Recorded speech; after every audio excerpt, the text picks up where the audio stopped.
अस्सलाम वालेकुम। जैसा कि आप जानते हैं कि हम ब्लड प्रेशर के ऊपर वीडियोस बना रहे हैं और अब हम डिस्कस कर रहे हैं हाइपोटेंशन यानी कि ब्लड प्रेशर के कम हो जाने को। और हमने उसकी वजूहात को भी डिस्कस कर लिया और उसके लिए जो टेस्ट होते हैं उनको भी डिस्कस कर लिया। अब हम आज डिस्कस करेंगे कि आप अपना ब्लड प्रेशर ठीक करने के लिए क्या कर सकते हैं। इसकी कुछ जो ट्रीटमेंट होती है, कुछ होम रेमेडीज़ होती है जो कि आप घर पे कर सकते हैं, और कुछ जो होती हैं वो ख़तरनाक सिचुएशन जब हो जाए, बहुत ज़्यादा ब्लड प्रेशर कम हो जाए और ब्लड प्रेशर कम होने के साथ साथ आपको अलामात भी आना शुरू हो जाएँ, जैसे कि बहुत ज़्यादा हाथ पाँव ठंडे हो जाना, पसीना आ जाना या फिर चक्कर आ जाना या बेहोश हो जाना, तो फिर उस सूरत में आपको हॉस्पिटल जाना पड़ता है और जो वो ट्रीटमेंट होती है वो आपकी हॉस्पिटल के अंदर होती है। बहरहाल घर में रह के आप अपना ब्लड प्रेशर किस तरीके से कंट्रोल कर सकते हैं। अक्सर ख़वातीन को जो है वो लो ब्लड प्रेशर की शिकायत रहती है, तो उनके लिए क्या होम रेमेडीज़ हैं वो हम ज़्यादा डिस्कस करेंगे। सबसे पहले जो है वो आप अपना फ्लूइड इनटेक जो है उसको बेहतर कर लें। अक्सर डिहाइड्रेशन की वजह से जो है ख़वातीन का ब्लड प्रेशर कम रहता है, वो पूरे दिन काम में बिजी रहती हैं और पानी उस तरीके से नहीं पीती हैं। इस वजह से अपना फ्लूइड इनटेक आप बढ़ाएँ।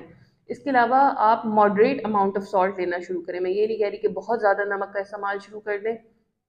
और अक्सर ऐसा होता है कि जो लोग हाइपोटेंशन का शिकार रहते हैं और उनको अक्सर वो इस वजह से चकरा के गिर भी जाते हैं, तो घर वाले उनको फ़ौरन से जो है वो पानी के अंदर नमक घोल के दे देते हैं।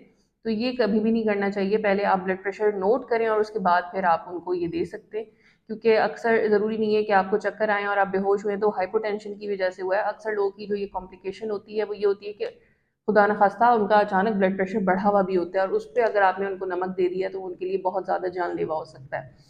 इसके अलावा ऐसी ख़वातीन को या जिसको भी लो ब्लड प्रेशर की शिकायत है, उनको चाहिए कि अपनी ज़िंदगी के अंदर फ़िज़िकल एक्टिविटी को बढ़ाएँ, थोड़ा एक्सरसाइज़ करना शुरू करें और एक्सरसाइज़ की वजह से जो है उनका ब्लड प्रेशर ठीक रह सकता है।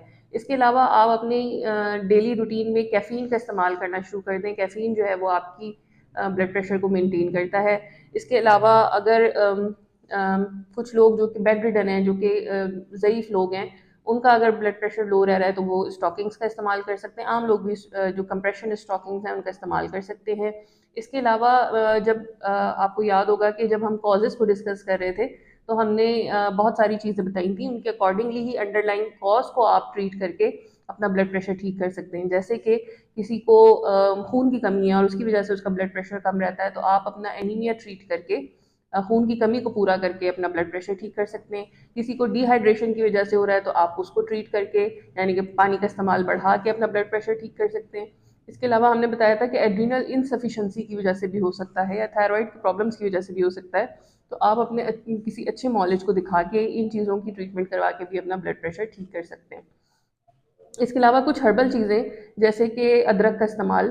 अदरक जो है वो आपकी सर्कुलेशन को बहुत अच्छा करता है, इसके इस्तेमाल से आपका ब्लड प्रेशर मेंटेन रह सकता है। किशमिश का इस्तेमाल और चुकंदर का इस्तेमाल। इसके अलावा ड्राई फ्रूट जो हैं, आलमंड्स हो गए और काजू हो गया, इसका इस्तेमाल। इसके अलावा आंवला का इस्तेमाल और एप्पल सिडर विनेगर का इस्तेमाल करके अपनी डेली रूटीन लाइफ में उसको किसी तरीके से इंगेज करके आप अपना ब्लड प्रेशर कंट्रोल कर सकते हैं। अब आ जाते हैं हम इसकी इमरजेंसी ट्रीटमेंट के ऊपर कि खुदा ना खास्ता आपका ब्लड प्रेशर इतना लो हो चुका है कि उसको फ़ौरन तिब्बी इमदाद की ज़रूरत है, तो आप हॉस्पिटल जाएंगे।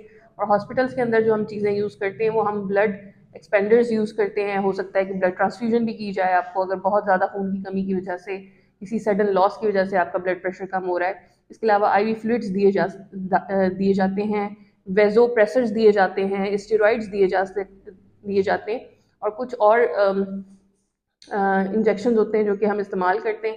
ये सारी जो है वो हॉस्पिटल मैनेजमेंट है, ये मैं आपको वैसे भी डिटेल में नहीं बताऊंगी, लेकिन जो होम रेमेडीज़ आप कर सकते हैं वो मैंने आपको बहुत अच्छे तरीके से डिटेल में समझाई है। उम्मीद है आपके लिए बहुत हेल्पफुल रही होगी।